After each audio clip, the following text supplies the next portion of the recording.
നമസ്കാരം. 2020 തെരഞ്ഞെടുപ്പിനേക്കാൾ 2025 തെരഞ്ഞെടുപ്പിലേക്ക് വരുമ്പോൾ 3% വോട്ടാണ് പഞ്ചായത്ത് രാജ് സ്ഥാപനങ്ങളിലേക്ക് കുറഞ്ഞിട്ടുള്ളത്. ശരിക്കും പറഞ്ഞാൽ വോട്ട് കൂടുകയാണ് ചെയ്യേണ്ടത്. കാരണം ആളുകൾക്ക് ഒരുപാട് വോട്ട് അധികം കിട്ടുന്ന ഒരു കാലം. ഓരോ തെരഞ്ഞെടുപ്പ് എഴുതുന്ന ആളുകൾക്ക് കൂടുതൽ വോട്ട് കിട്ടും. പക്ഷെ ഇപ്പോൾ തെരഞ്ഞെടുപ്പ് വിശകലനം പരിശോധിക്കുമ്പോൾ അയ്യപ്പനും ദിലീപും ഈ ഗവൺമെന്റിനെയും രാഷ്ട്രീയ പാർട്ടികളെയും പറ്റിച്ചിരിക്കുകയാണ്. അയ്യപ്പനും ദിലീപ്, കോശി എന്ന് പറഞ്ഞൊരു സിനിമ കണ്ടിട്ടുണ്ടല്ലോ, അതുപോലെ അയ്യപ്പനും ദിലീപും കൂടി ഈ രാഷ്ട്രീയ പാർട്ടികളെ പറ്റിച്ചു. അതായത് സ്ത്രീകളാണ് മഹാഭൂരിപക്ഷം വോട്ട് ചെയ്യാതിരിക്കുന്നത്. എനിക്ക് പരിചയമുള്ള പല സ്ത്രീകളോട് ബന്ധമുള്ളവരും പലരും വോട്ട് ചെയ്യാൻ പോയില്ല. അപ്പോൾ ഞാൻ വളരെയധികം നിർബന്ധിച്ച് അവരോട് പറഞ്ഞു വോട്ട് ചെയ്യാൻ പോകണമെന്ന് പറഞ്ഞപ്പോഴും അവർ പറഞ്ഞ ന്യായം എന്തിന് വോട്ട് ചെയ്യണം. ഒന്നാമത്തെ കാര്യം, ഈ ശബരിമലയുടെ കൊള്ള അവരെ മനസ്സിൽ പറഞ്ഞിട്ടുണ്ട്. രണ്ടാമത് പറഞ്ഞത് ദിലീപിന്റെ വിധി വന്ന ദിവസമാണ്. അത് പത്രങ്ങളിൽ രാവിലെ വായിക്കുകയാണ്. വലിയ പ്രതിഷേധമാണ് കേരള സമൂഹത്തിൽ വന്നിട്ടുള്ളത്. പിന്നെയും സ്ത്രീകൾ പോകാത്തതിനും പല പല കാരണങ്ങൾ പറയുന്നുണ്ട്. ഒന്നാമത്തെ കാര്യം, തരം താണ രാഷ്ട്രീയ വിവാദങ്ങൾക്കൊന്നും പുതിയ തലമുറയിൽപ്പെട്ട പെൺകുട്ടികൾക്കൊന്നും ഒരു താല്പര്യവുമില്ല. അതുപോലെ തന്നെ പഠിക്കാനും ജോലിക്കുമായിട്ടൊക്കെ ഒത്തിരി അധികാരികൾ പുറത്താണ്. പക്ഷെ പുറത്തായിരിക്കുമ്പോഴും പണ്ടൊക്കെ ആണെങ്കിൽ അവർ എവിടെയാണെങ്കിലും വന്ന് വോട്ട് ദിവസം, കാരണം അവധിയും കിട്ടും അവർക്ക്, വോട്ട് ദിവസം വന്ന് വോട്ട് ചെയ്യുക. പക്ഷെ അത്ര ഒരു ക്യൂരിയോസിറ്റി ഒന്നും ഇന്നത്തെ വോട്ടിംഗ് പാറ്റേണിനോടില്ല. അതുപോലെ SIR ബന്ധപ്പെടുത്തിയ വലിയ വിവാദങ്ങളും തർക്കങ്ങളും അതിൽ ഉണ്ടാക്കിയെടുത്ത് അത് ഈ സമയത്ത് കയറി വന്നപ്പോൾ അതിന് പോയി പേര് ചേർക്കാനും ഒക്കെ ഉണ്ടായ ഒരു ബുദ്ധിമുട്ട് കണ്ടപ്പോൾ ഈ സംവിധാനത്തോട് തന്നെ ഒരു വലിയ ഒരു പുച്ഛം തോന്നിയിട്ടുണ്ട്. പ്രത്യേകിച്ച് സ്ത്രീകൾ അതിനകത്ത് വലിയ ബുദ്ധിമുട്ട് അനുഭവിച്ചു എന്നാ പറയുന്നത്. അതുപോലെ തന്നെ പേര് ചേർക്കാനുള്ള നടപടി വലിയൊരു പ്രശ്നമായിരുന്നു അവർക്ക്. ഇതിൽ മാത്രമല്ല, സാമ്പത്തിക ചെലവ് പ്രവർത്തകരുടെ ആവേശം കുറച്ചു. വെളിച്ചെണ്ണയുടെ വില 450, 500 ഒക്കെ ആയതും 500, 525 ഒക്കെ ആയത് ഉൾപ്പെടെയുള്ള സാധനങ്ങളുടെ വിലക്കയറ്റം സ്ത്രീകളെ വല്ലാതെ വലച്ചു. ഇതെല്ലാം വെച്ചുകൊണ്ട് ഞാൻ പറഞ്ഞല്ലോ, അയ്യപ്പന്റെ കാര്യമുണ്ട്, ദിലീപിന്റെ കാര്യത്തിൽ പൊതുബോധം നിൽക്കുന്നത് ദിലീപിനെതിരാണ്. പ്രത്യേകിച്ച് സ്ത്രീകളാണ്. ഞങ്ങൾ ഇതിനകത്ത് വീഡിയോ ചെയ്തിട്ടുണ്ട്. വീഡിയോ ചെയ്യുമ്പോൾ നിരവധി സ്ത്രീകളാണ് ഞങ്ങളെ വിളിച്ചിട്ട് നമുക്ക് ഐക്യദാർഢ്യം പറയുന്നു. അതോടൊപ്പം തന്നെ എന്തുകൊണ്ട് ഇങ്ങനെയൊക്കെ സംഭവിക്കുന്നില്ല എന്ന് പറയുന്നു. ഒരുപാട് കാര്യങ്ങൾ ചെയ്യുന്നുണ്ട്. അപ്പൊ എന്തായാലും കേരളത്തിൽ സ്ത്രീകൾ കൃത്യമായി വോട്ട് ചെയ്യാൻ പോയിട്ടില്ല. ഇന്നും വടക്കൻ കേരളത്തിലെ സ്ത്രീകൾ എങ്ങനെയാണ് എടുക്കുക എന്നറിയില്ല. കാരണം സ്ത്രീകളുടെ ഒരു മൗന പ്രതിഷേധമുണ്ട്.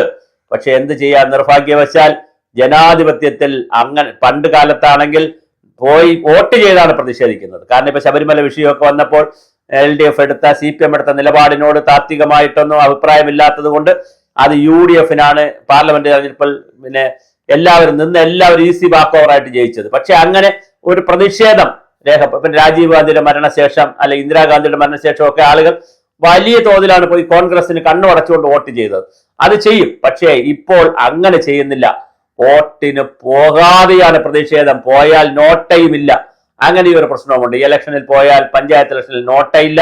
അതുകൊണ്ട് പോയാൽ പലരും നേരത്തെ പോകുന്ന ആളുകൾ പറയാം അവിടെ ചെന്നാലും നോട്ട അടിക്കാൻ പറ്റാത്തത് കൊണ്ട് പോകാത്ത ഒരുപാട് പേരുണ്ട്. അപ്പൊ നോട്ട അടിക്കാൻ പറ്റുന്നില്ല. ഈ അയ്യപ്പന്റെ വിഷയത്തിൽ, അതുപോലെ തന്നെ വിലക്കയറ്റത്തിന്റെ വിഷയത്തിൽ, ഇവിടുന്ന് നാട് വിട്ട് പോയവരുടെ വിഷയത്തിൽ, അതുപോലെ തന്നെ ദിലീപിന്റെ വിഷയത്തിൽ എന്തായാലും കേരളത്തിലെ സ്ത്രീ സമൂഹം വലിയ ഒരു പിന്തിരിപ്പാണ് കാണിച്ചത് ഈ തെരഞ്ഞെടുപ്പിൽ എന്നുള്ളത് വളരെ പ്രധാനമാണ്. അതുകൊണ്ട് തന്നെ വിചാരിക്കുന്ന സ്ഥാനാർത്ഥികൾ വിചാരിക്കുന്ന പോലെ കയറി വരില്ല. പക്ഷെ ഇടതുപക്ഷ ജനാധിപത്യ മുന്നണിയും CPM കരുതിയത് 35 വയസ്സിനും 60 വയസ്സിനും ഇടയ്ക്കുള്ള സ്ത്രീകൾക്ക് 1000 രൂപ കൊടുക്കുമ്പോൾ അംഗനവാടികൾക്കും ആശാ വർക്കേഴ്സും എല്ലാവർക്കും കുറേശ്ശെ 1000 രൂപ, 500 രൂപ വെച്ചൊക്കെ കുറേശ്ശെ പൈസ, അംശാദായത്തിന്റെ കുറച്ച് പൈസ, അങ്ങനെയല്ല. പിന്നെ ക്ഷേമ പെൻഷന്റെ 1600, 2000, 3600 ഒന്നിച്ച് ഇങ്ങനെ കുറേശ്ശെ പൈസ കൊടുത്താൽ ഏകദേശം 1.25 കോടി ആളുകളെ ഇത് സ്വാധീനിക്കാൻ പറ്റും. പിന്നെ തൊഴിലുറപ്പ്, ഹരിത കർമ്മസേന, ഇതെല്ലാം സ്ത്രീകളാണ്. കുടുംബശ്രീ, ഈ സ്ത്രീ സമൂഹത്തെ കംപ്ലീറ്റ് കയ്യിലെടുത്തുകൊണ്ട് വലിയൊരു അത്ഭുതം സൃഷ്ടിക്കാമെന്ന് ഭരണകക്ഷി വിചാരിച്ചു, CPM വിചാരിച്ചു.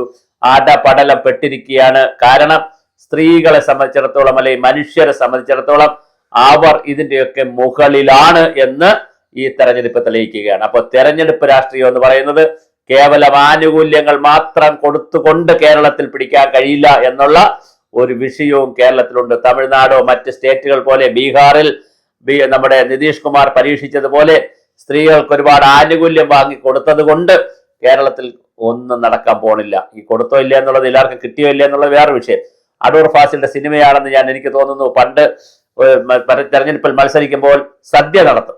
സദ്യ നടത്തുമ്പോൾ ഇല എണ്ണി കഴിഞ്ഞപ്പോൾ 99% വോട്ടും ഫാസിക്ക് തന്നെ കിട്ടും. പക്ഷെ ഇലയിൽ വന്ന് സദ്യയുണ്ട് ഒരു മനുഷ്യന് വോട്ട് ചെയ്തില്ല എന്നുള്ളതാണ് നമ്മുടെ തെരഞ്ഞെടുപ്പ് ചരിത്രം. മലയാളി സംബന്ധിച്ചിടത്തോളം ആനുകൂല്യം വാങ്ങും, തിരിഞ്ഞു നിന്ന് മറ്റൊരാളിന്റെ ആനുകൂല്യം വാങ്ങും, അല്ലെങ്കിൽ എന്ത് ചെയ്യാനാന്ന് പറഞ്ഞ് തള്ളിപ്പറയും. ആനുകൂല്യം കൊടുത്താലും ആനുകൂല്യം കൊടുത്തില്ലെങ്കിലും അവന്റെ നീതിബോധം ഉയർന്നു നിൽക്കും. ഞാൻ ആനുകൂല്യത്തെ മാറ്റി നിർത്തി പറയട്ടെ, മലയാളിയുടെ നീതിബോധം ഇന്ന് ദിലീപിനെതിരാണ്, രാഹുൽ മാങ്കുട്ടത്തിനെതിരാണ്, രാഹുൽ ഈശ്വറിനെതിരാണ്, അതുപോലെ തന്നെ ഈ കൊള്ളക്കെല്ലാം എതിരാണ്, ശബരിമലയുടെ കൊള്ളക്കെതിരാണ്.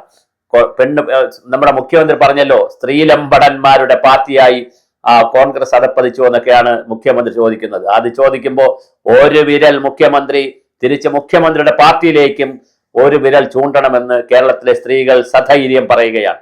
ഇന്നലെ സെക്രട്ടേറിയറ്റ് നടയിലോ മാനവീയ വീതിയിലോ ആണെന്ന് തോന്നുന്നു, മാനവീയ വീതിയിലാണെന്ന് തോന്നുന്നു, കുറെ പാവപ്പെട്ട സ്ത്രീകൾ എന്ത് വന്നാലും ഇങ്ങനെ പ്രതിഷേധിക്കുന്ന കുറച്ച് പാവ സ്ത്രീകളുണ്ട്. പാവം എന്ന് പറഞ്ഞാൽ സമ്പത്ത് കൊണ്ട് പാവങ്ങൾ എന്നല്ല, വേറെ ഒന്നും അവർക്ക് ചെയ്യാനില്ല. അവരവിടെ വന്നു. അതിനിടയിൽ ഞാൻ ഉടുപ്പിട്ട ഒരു പുരുഷനെ കണ്ടു. ആ പുരുഷന്റെ പേര് ബിനോയ് വിശ്വ എന്നാണ്. എന്തിനാണ് താങ്കൾ ഇങ്ങനെ ഒരു വേഷം കെട്ടുന്നതെന്ന് അറിയാതെ ചോദിച്ചു പോവുകയാണ്. കാരണം താങ്കൾ ഒരു വശത്ത് ഇരയോടൊപ്പമാണോ, വേട്ടക്കാരനോടൊപ്പമാണോ, അതോ കരയുന്നവരോടൊപ്പമാണോ, സങ്കടപ്പെടുന്നവർ? താങ്കളുടെ ഭരണ മുന്നണിയല്ലേ ഇവിടെ ഭരിക്കുന്നത്? താങ്കൾ SIR-ൽ ബഹളമുണ്ടാക്കിയതുപോലെ മിസ്റ്റർ ബിനോയ് വിശ്വം എന്തുകൊണ്ട് അതിജീവിതയ്ക്ക് ഗുണം കിട്ടുന്ന രീതിയിൽ പബ്ലിക് പ്രോസിക്യൂട്ടർമാരെയും വലിയ വക്കീലിനെയും വെച്ച് കൊടുക്കാൻ, അതിജീവിതയ്ക്ക് വേണ്ടി ഒരു വലിയ വക്കീലിനെ വെച്ച് കൊടുക്കാൻ ആർക്കും കഴിഞ്ഞില്ല? അതുപോലെ തന്നെ രാമൻപിള്ള വക്കീലിനെ കൗണ്ടർ ചെയ്യണമെങ്കിൽ നല്ലൊരു വക്കീലിനെ വെക്കണ്ടേ? അതുപോലെ തന്നെ പബ്ലിക് പ്രോസിക്യൂട്ടർമാരെ ഈ കേസിന്റെ ആദ്യം മുതലുള്ള അട്ടിമറി, തുടക്കം മുതലുള്ള മെമ്മറി കാർഡ് ഉൾപ്പെടെയുള്ള ഒരുപാട് അട്ടിമറികൾ പറയുന്നു. അതാർക്ക് വേണ്ടി? ദിലീപിന് വേണ്ടിയാണോ? ഇനി അതൊന്നും എനിക്ക് അറിഞ്ഞുള്ളൂ. അതെല്ലാം ഇൻവെസ്റ്റിഗേഷൻ തെളിയിക്കേണ്ട കാര്യമാണ്. നമ്മുടെ ജോലിയേ അല്ല. അതുകൊണ്ട് ദിലീപിന്, കോടതി വെറുതെ വിട്ട ദിലീപിന് ഇനി വീണ്ടും ഒന്നുകൂടി പ്രതിക്കൂട്ടിൽ കയറ്റാൻ ഞങ്ങളില്ല. അഥവാ ശരി തെറ്റുകളൊക്കെ ഈ സമൂഹവും നീതിന്യായ വ്യവസ്ഥയും ഇവിടുത്തെ തെളിവെടുപ്പ് സംവിധാനവും തീരുമാനിക്കട്ടെ. പക്ഷെ ബിനോയ് വിശ്വം അവിടെ ചെന്ന് നിന്നപ്പോൾ, ബിനോയ് വിശ്വത്തോട് പറയാനുള്ളത്, അങ്ങ് ചെന്ന് നിന്നപ്പോൾ അതിനൊരു പൊരുത്തക്കേട് തോന്നി. അത് മറ്റൊന്നുമല്ല, അങ്ങയുടെ പാർട്ടിയല്ലേ ഇതിനകത്ത് രണ്ടാമത്തെ പാർട്ടി. അവര് ഭരിക്കുന്ന സമയത്ത് തന്നെ ഇങ്ങനെ അത് കക്ഷിയായിട്ടുള്ള രണ്ട് വ്യക്തികൾ തമ്മിലുള്ള അതിജീവിതയും ദിലീപുമായിട്ടുള്ള കേസിലാണെങ്കിൽ നമുക്കൊന്നും പറയാനില്ല. പക്ഷെ ഗവൺമെന്റ് കൂടി കക്ഷി ചേർന്നിട്ടുള്ള ഒരു പരിപാടിയിൽ, ഒരു കേസിൽ ഗവൺമെന്റ് തോറ്റുപോകുമ്പോൾ തീർച്ചയായും അങ്ങ് അവിടെ വന്ന് നിൽക്കുമ്പോൾ അതിലെന്തോ ഒരു പൊരുത്തക്കേട് പൊതുസമൂഹം കാണുന്നു. ഇത്തരത്തിലുള്ള എല്ലാ തരത്തിലുള്ള കോമാളിത്തരങ്ങളോടും മലയാളികൾ തിരിഞ്ഞു നിൽക്കുകയാണ്. ഇപ്പോൾ സ്ത്രീകളാണ് തിരിഞ്ഞതെങ്കിൽ നാളെ അവർ അവരുടെ വീട്ടിലെ പുരുഷന്മാരെയും തിരിച്ചു നിർത്തും.